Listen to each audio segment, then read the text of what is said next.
No. No, that is the legislature. Okay. Now listen very carefully. Someone else prepares the law and someone else gives a verdict, am I right? The judgment. But the Lord is saying, I am the lawgiver and I am the one who has got the right to judge, and I judge according to the law. When I do it, I don't make mistakes. But when you judge, you are sitting in the throne where God should actually sit. And you are not doing justice at all. Because the Bible says one of the names of Satan is slanderer. Look at Revelation chapter 2, 12 verse 10.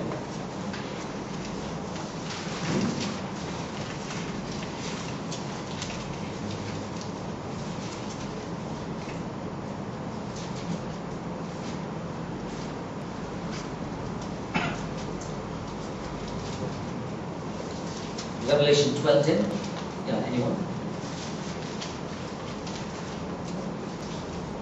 Then I heard a loud voice in heaven saying, Now hath come the salvation and the power and the kingdom of our God, and the authority of his Christ. For the accuser of our brothers, who accuses them before our God day and night, has been hurled down. Right. When I slander, you know what? I'm revealing the character of Satan. Now very often, my friends, we talk about the other things, but we need to be very careful, as when my brother C.D. did our tongue, how easy we use the tongue. You know, families have been destroyed by slandering. Relationships have been destroyed. People have lost the job because of slander. Last night, till about 10:30, 10:45, we had a case where this person went into the office and started screaming at the general manager through the file and said, I'm going to resign. So when I brought her at 10:45 to the office, I said, why did he ever do it? She said, no, I'm absolutely right. He cannot behave this way. I said, what did he do? He asked her a simple question, why are you late? She started off and she did not react the normal way. She began to slander and say all sorts of things. I do not know if she has lost her job, whether they have called her, I do not know. But all that I am saying is, when I slander, I reveal the characteristic of a Satan. That's what the Bible says. Do not let the sun go down in your anger. Look at that, Ephesians.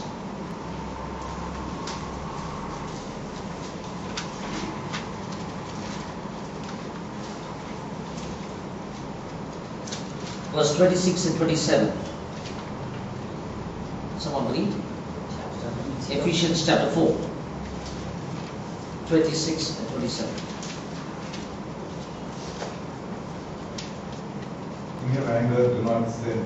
Do not let the sun go down while you are still angry. And do not give the devil a foothold. Right, look at that. You know how often, I do not know whether you have heard it, when we get angry, people tell us, why are you screaming like a devil? Do not give an opportunity to the devil. And yes, because one of the characteristic of Satan is slandering. 4 things happen when you and I slander. The first thing, it breaks God's royal law. Matthew 22, 36 to 40. Matthew 22, 36 to 40.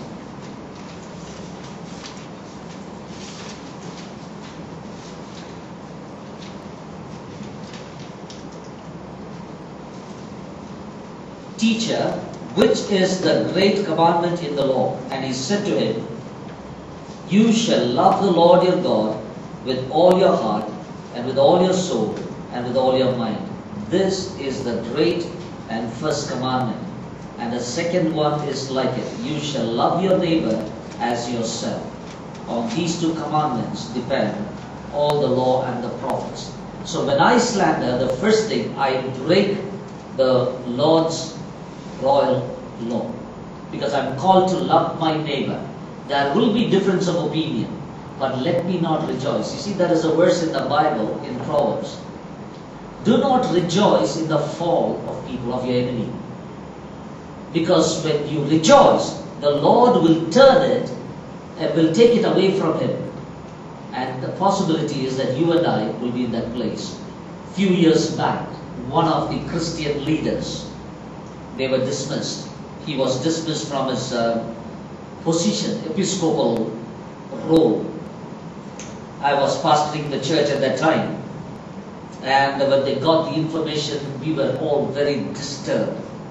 But that Sunday, a person who did not see eye to eye with the episcopal leader started distributing sweets inside the church.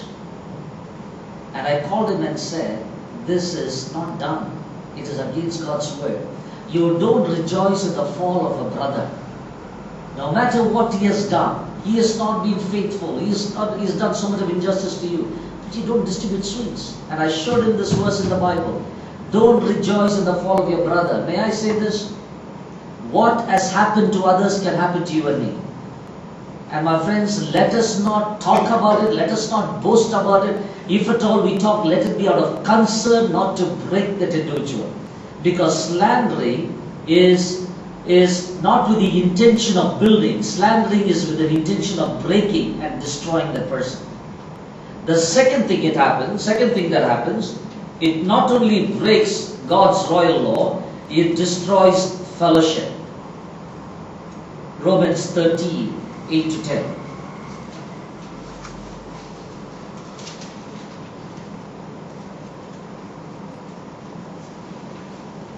Anyone? Romans 13, verse 8 to 10. Let no debt remain outstanding, except a continuing debt to love one another. For he who loves his fellow man has fulfilled the law.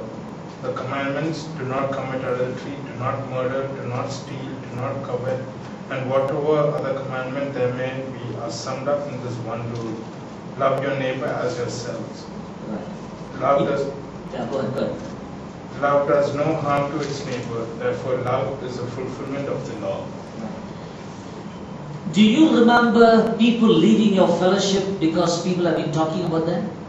Do you remember it? Don't name the person. Have you come across people leaving the church because everybody is speaking about that person? They don't want to be part of the church. They go to a church where nobody knows them. Now I believe church, I have said this before, church is not a museum of saints. It's a hospital for sinners. And you and I need to get out.